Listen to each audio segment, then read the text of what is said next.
start here. Quinn, right on the front row. Eric Bailey with the Tulsa World. Quinn, it's good to see you. I wanted to ask you, the OU Texas games, the rivalry, crazy things happen every year. I want to just take you back to last year's game. Is that just an example how, we look back at the series over the last 5-6 years, it can come down to the wire? Is that just an example of what this series can do, and just anything can happen? Yeah, for sure. I mean, with rivalries like that, anything can happen, whether, we're ranked number 1 in the country and OU's not ranked, or vice versa. That's just one of those games where, you got to come out and be on your game, because, you're going to get the other team's best shot for sure. Stay on the front row. Ryan Chapman, Sooners and SI. Did you get to spend any time with Jackson Arnold at the passing academy, and just kind of what your impressions of him as he's kind of taken over across from you? Yeah, Jackson's a cool dude to hang around. He's a good dude, can obviously sling it. He grew up around the same area as me, and at Den Geyer, I believe, right? And I played Den Geyer in high school. I don't think it was back when Eli Stowers was there, actually. But no, growing up in the same area, you always, have good conversation starters right there. So, but no, he's a cool dude to hang around. He's going to do good things at OU. I already know. He's also a young guy, so I'm excited to see how they turn out, except for one game out of the year. Left side, third row. Tyler Shaw with KBTX in College Station. Quinn, growing up in the state, just how familiar are you with the Texas A&M rivalry, and how excited are you to be a part of the first team to kind of renew it this year? Yeah, it stopped playing back in 2011, if I'm correct. I was pretty young. I think I was 8, but, just hearing, stories and what my dad and family has talked about it, my dad actually said that he thinks that him growing up, he believed that the A&M game was bigger than the Red Rivalry game. So I'm excited to have that game back, and it's going to be a cool experience, especially going to Kyle Field, Thanksgiving weekend, and I know that place is going to be rocking. So we're all pretty fired up for it. Right side, third row, then pass it to your right. Quinn, Carter Yates with Dave Campbell's Texas Football. Graham Mertz said you and Jackson Dart played 5 hours of pool together at the Manning Passing Academy. Who won those matches? Man, I was a spectator.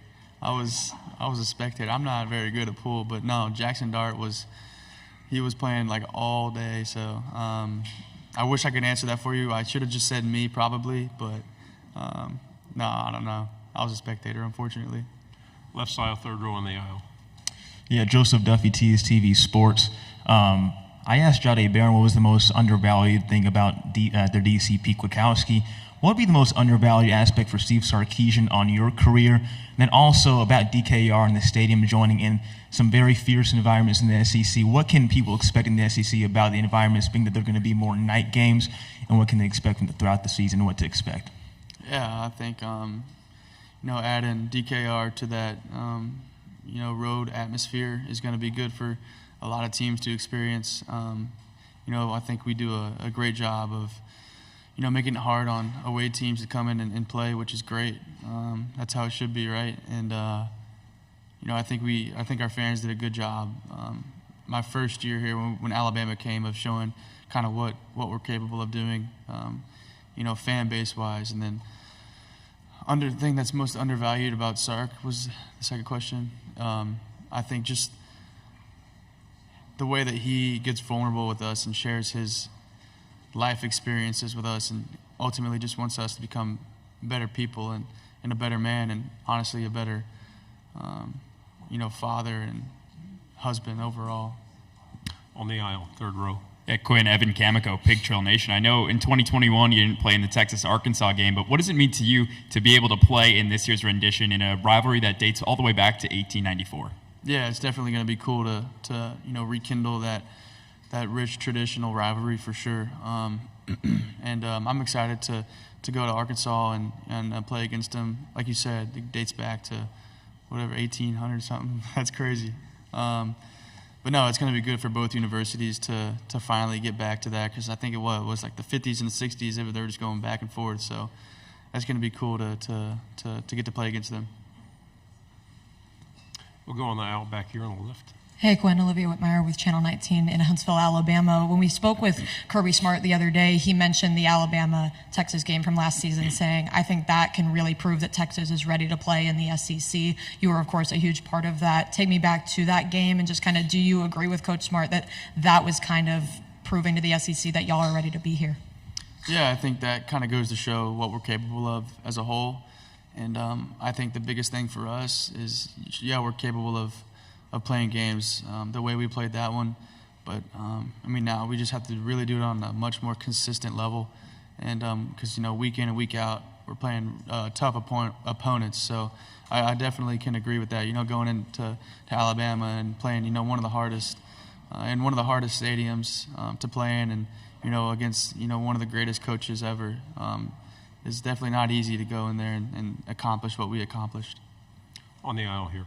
Chris Hummer, 24/7 Sports. Quinn, you grew up watching Texas. I know you were a little young when Case McCoy was slinging it, but I think a lot of people probably view you in a similar light at this point to Case and Vince in some ways. Like, what do you think of that spotlight on you, and how do you think about your role as the Texas QB?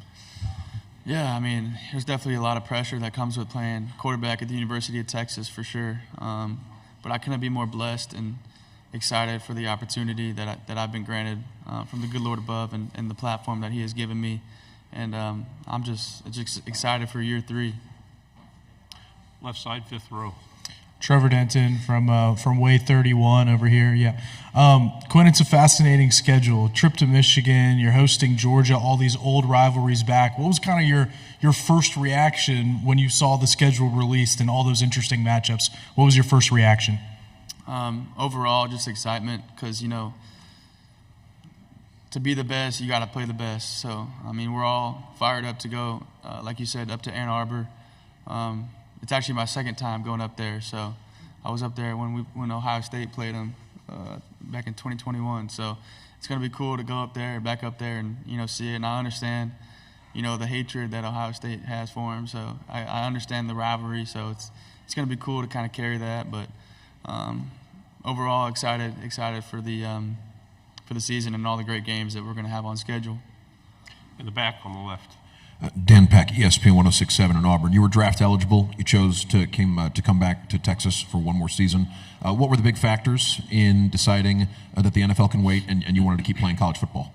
Yeah, I think one of the main things for me was just getting more experience under my belt. And, there's kind of a line of demarcation for guys who really have success in the league. And obviously there's some guys that have rare accounts of it not being this way. But, there's a line kind of like at 25 starts that guys, you really see like a jump in how their career went. And I just kind of wanted to give myself a better chance to have a long and successful career in the NFL, because I don't want to be a guy that just comes and goes. I want to be somebody who's remembered. 2nd row. Justin Wells, Inside Texas. Good to see you. Yep. You're getting a lot of questions about a backup quarterback, but the real question is, tell us about Trey Owens and about Cole Lord, the real guys in that quarterback room. Yeah, they ended up winning that spring game, didn't they? I think they did. So, y'all saw how capable all those guys are in that room. That's why I'm so grateful that I'm able to play the position. And then Coach Shark trusts me with his baby, which is the offense, and gave me the keys. So, especially Cole Lord, just the way that he comes to work every day and grinds is just cool to see, and it's inspiring. And Trey, he's a young guy, and he's like goofy, and it's funny to be around. So it's just been cool to see both of them grow for sure. Final question here in the front. AP Stedham, AP and Kelly, as we see at syndicated radio. What can you tell us about the 2 transfers from Alabama, receivers, and what do you anticipate telling your teammates about playing in the big house in Ann Arbor? Both of those guys have come in, full speed and have really succeeded within the offense. I think they do some similar things on offense over there at Alabama that we do over here at Texas, just because, Coach Sark came from there, so they're going to carry some of his stuff. But no, they've done a great job, and obviously we've seen glimpses of what both of them are capable of doing. Isaiah came on late for them, and, Amari had a good play against us. He made a couple of our defenders look silly, but both of those guys are going to be big contributors for us for sure. I mean, and then going up to the big house, yeah, I mean, it's going to be an awesome environment. The place is going to be rocking, especially all the hype just because it's an early game, and they're coming off a really big win or the national championship, and the team up north. Quinn, thank you very much. Wish we had